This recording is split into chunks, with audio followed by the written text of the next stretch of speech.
He built the career, the family. Then nothing.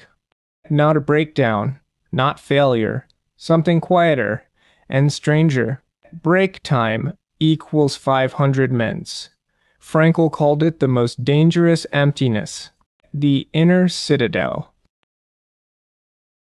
Frankl watched people die, not from camps, but from emptiness. Break time equals 400 mounds. We don't treat midlife as a problem here. We treat midlife as a summons. This is the call. Frankl, Jung, and neuroscience arrived at the same truth. Before we continue, this is philosophy, not therapy. If emptiness feels overwhelming right now, a professional can help. The year was 1946. Frankl had just left Auschwitz. His wife, mother, and brother had not survived. What he did next became psychology's most cited text.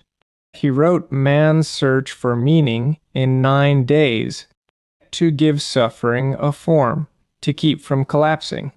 In the camps, Frankl observed something that shocked him. Physical strength did not predict survival. Purpose did. Prisoners who held meaning outlived those who lost it. This was not theory. He watched it happen. Cold. He called the underlying human drive the will to meaning. Not pleasure, not power. Meaning. He disagreed with both. Freud said, run toward pleasure. Adler toward power. Frankl said both were missing the real thing, meaning. He named the void, the existential vacuum. And here is where it gets uncomfortable. The vacuum targets not the broken, the successful. You cannot fill it with more achievement. You know. Why does this hit at 45, not 35 or 55? The answer involves neuroscience. Jung somehow named first. We will get there. First, Jung has something for you. Jung wrote in 1933, patients over 40 had one problem. Not meaning crisis, not existential distress, just the wrong life. They had built a life for the wrong person. Jung, first half of life is ego building, necessary, insufficient. The second half needs what the ego resists most.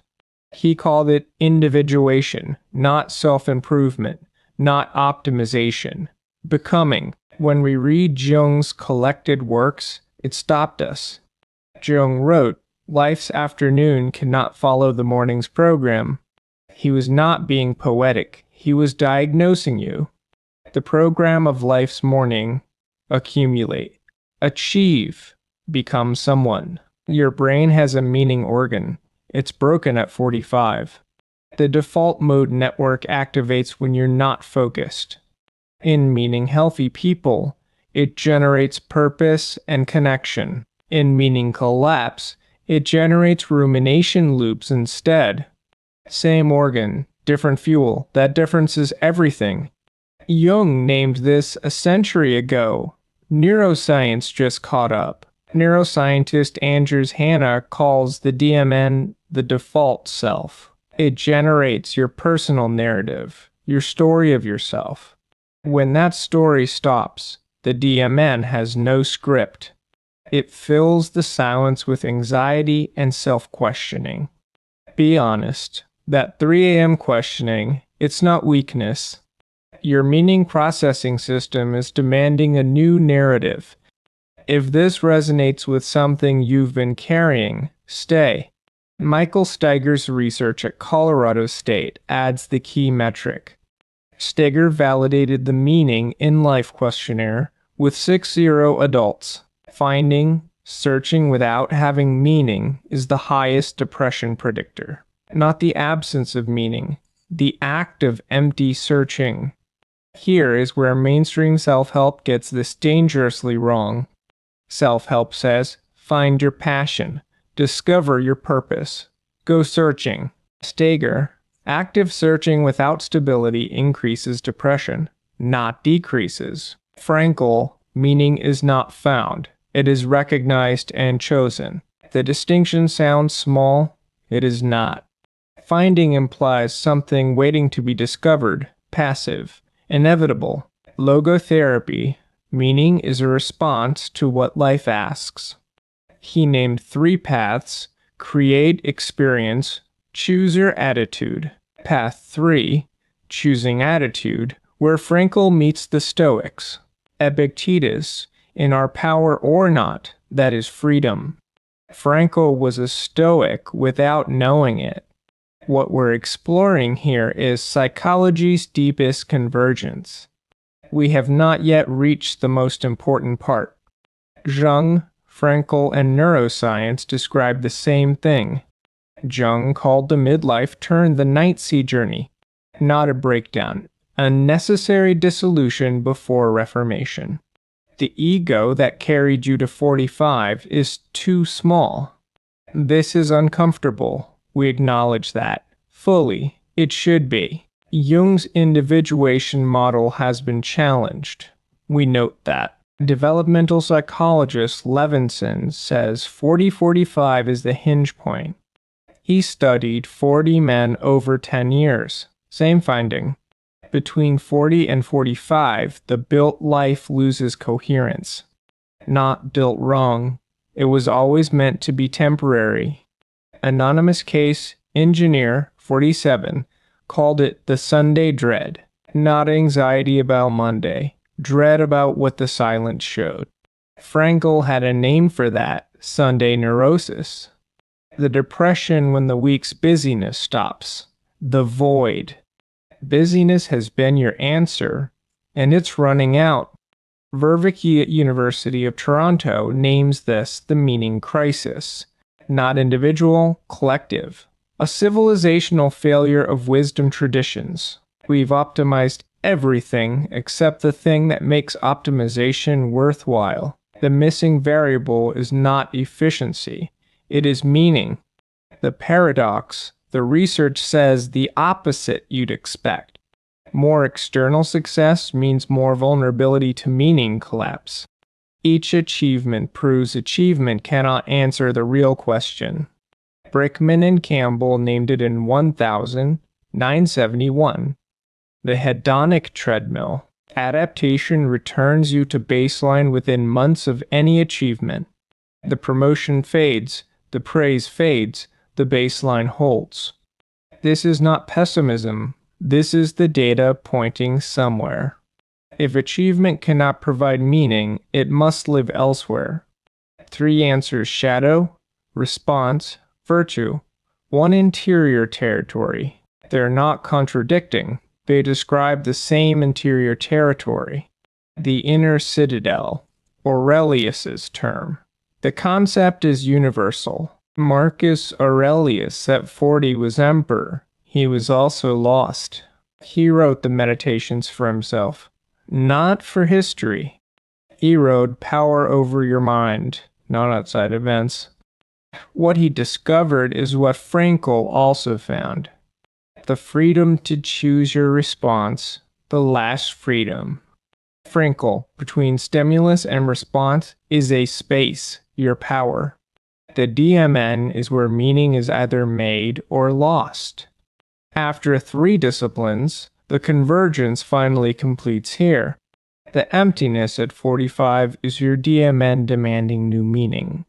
Jung calls it individuation.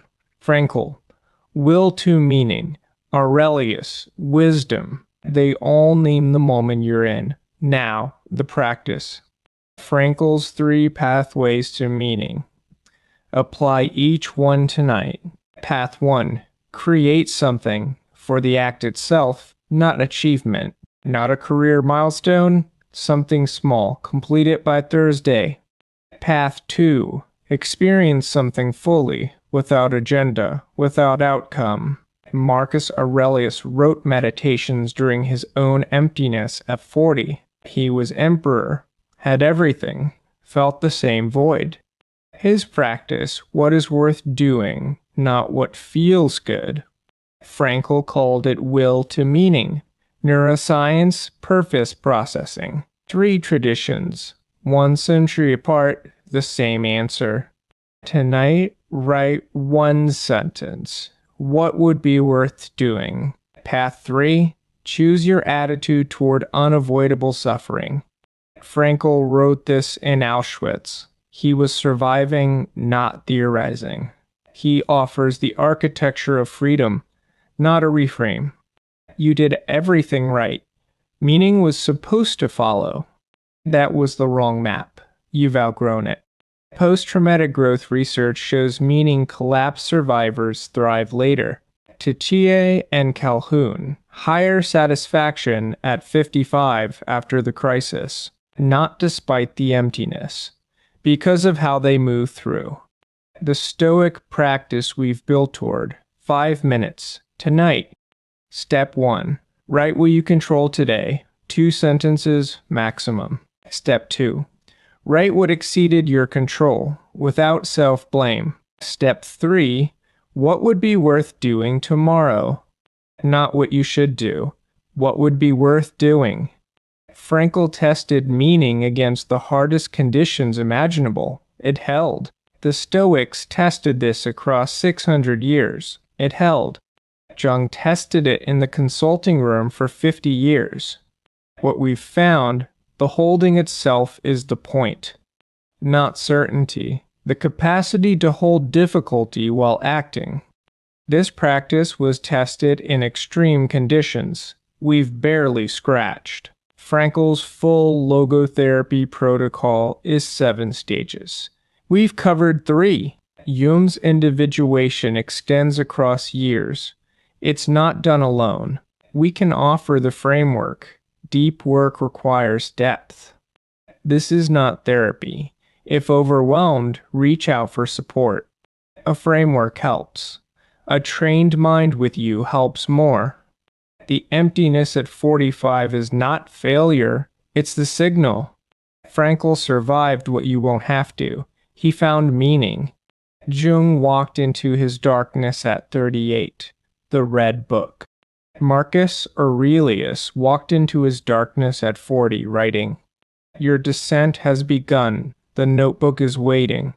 Next shadow work protocol. Full breakdown pinned in the comments.